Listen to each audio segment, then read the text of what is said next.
Very late running midweek preview this week for Warwick Farm, which is on a dry track.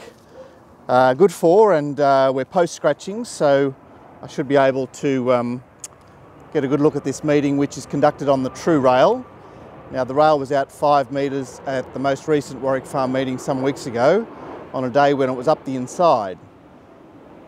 This week, obviously with the rail going back into the true, people will be looking for wide draws and wide runs. I will say that when the track is allowed to dry naturally, it's not as bad on the inside as it is when it's irrigated. So just bear that in mind. The inside may not be hopeless here. We kick off with a 2-year-old maiden over 1,300 metres, and $3.60 is our favourite Easy Go Easy Win, $4.60 down the bottom Sambro, and $8 Our Mantra, number 12, coming home for the first time, and a trio at 9.5, Barbecue number 2, Bidwee number 4, and number 5 Bullet Shot. Our Mantra looks to get well forward here. Bidwee obviously races on the speed. I'd suggest that Sambro, going up in distance from 1,100 to 1,300, gets right on the speed as well. Rockabye and More Than a Samba, 2 David Payne horses to certainly be at least nuisance value in terms of the in-runs. Now, there's 2 form lines here. There's the 1,100 of Canterbury, where Easy Go Easy Win hit the line, but had the it was a bias-assisted run by sitting on the rails, and Sambro finished in attendance with him, started a lot shorter. The other form line is Wyong 1350, which is a fortnight ago. It was a city meeting at Wyong, but times were very poor. I speak of Our Mantra and Bidwee. I would suggest that both of those form lines have problems. The Canterbury form line is better, but it's 1,100 up to 1,300. The Wyong form line looks a disaster. So I'd suggest you keep your eye on 2 unraced O'Shea runners here. Debuting at 1,300 at home, I speak of 2 Barbecue and 7 Durif. That's race 1. Race 2, we've lost the interesting He's Dreaming, and $2.70 is our favourite Pelorus Jack, $3.30 Love Letter, $5 Chalk, $10 down the bottom Queen of Heights.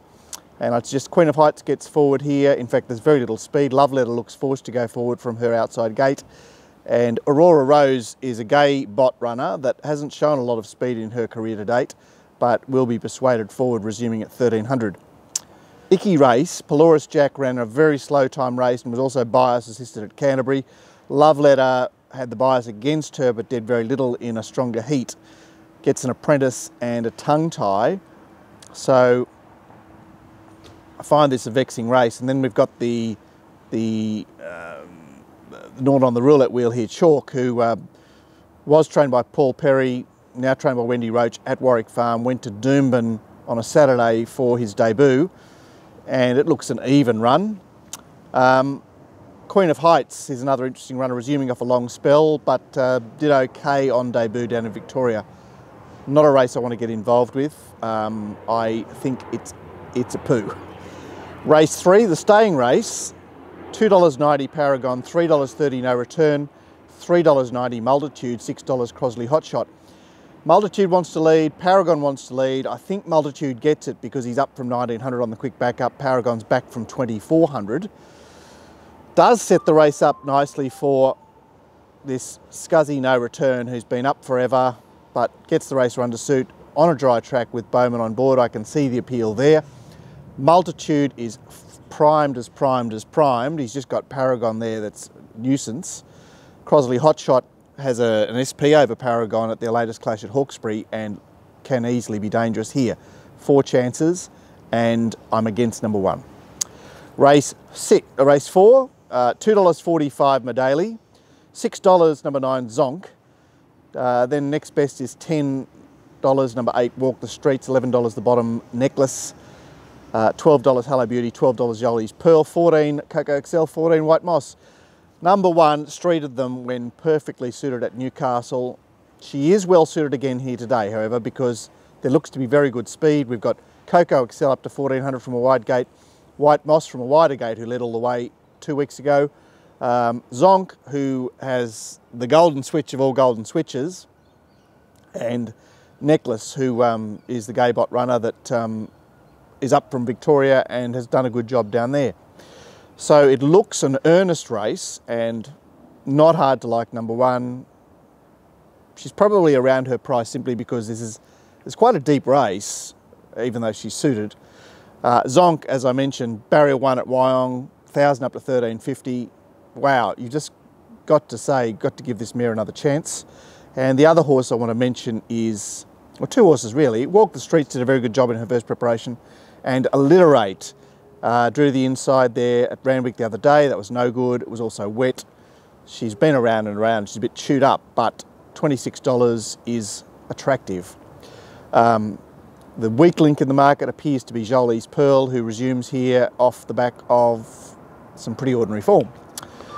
Race 5, a mare's race over 1,400 metres, and $3.80 number 5 Candice Marinov, $4.20 Montignac, $8 Wangwa, $8 Promas, $9.50 Romney's Choice.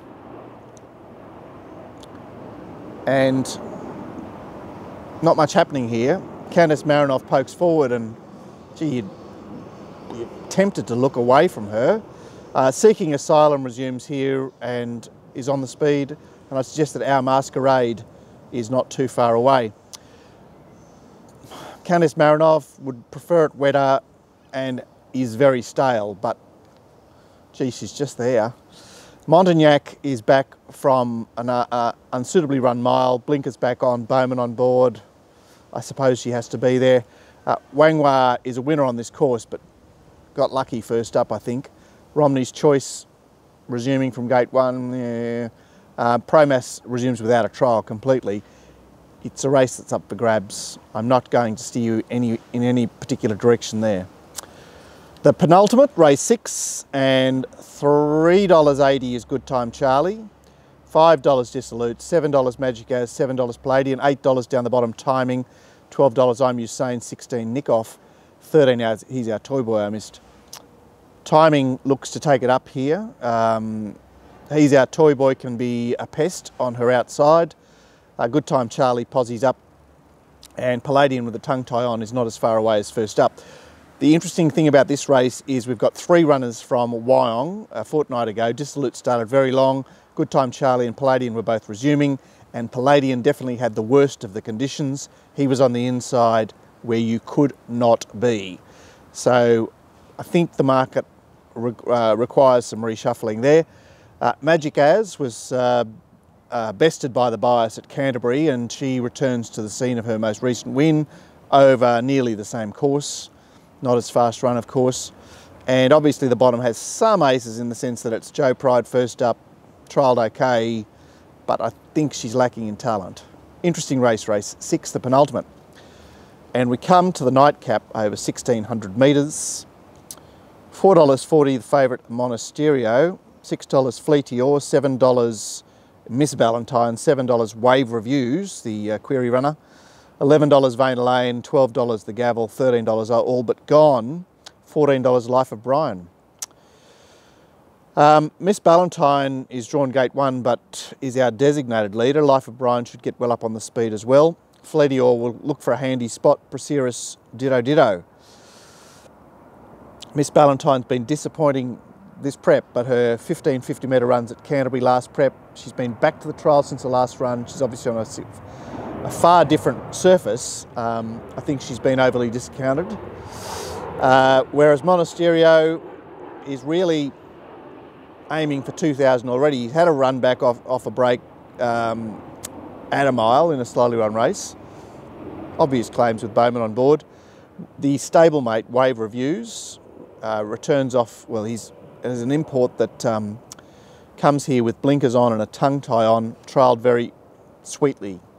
I'd suggest he's dangerous. Life of Brian is tradesman-like, races well at the mile, is a winner at Warwick Farm, and there's a horse there that's the wrong odds, Go Benny, a horse that ran $12 in a Saturday race before spelling. Perhaps can't win, but shouldn't be $61. Interesting and even race, the last over the mile. So that's a quick look at the card for Warwick Farm. Obviously, I've got comprehensive set available today with 2 sets of prizes, speed maps, and other indicators. You can purchase that on our website. I've also got a staking plan available today. Not too many bets, but the staking plan's been on fire. Missed at Hawkesbury for the first time in a while on Saturday, but has, I think, is undefeated for a while, certainly as far as city meetings are concerned. So you can pick that up as well. Warwick Farm staking plan today. I'll be back with Glenn, Star and Gordo on Friday for a preview of Rose Hill, and catch you then.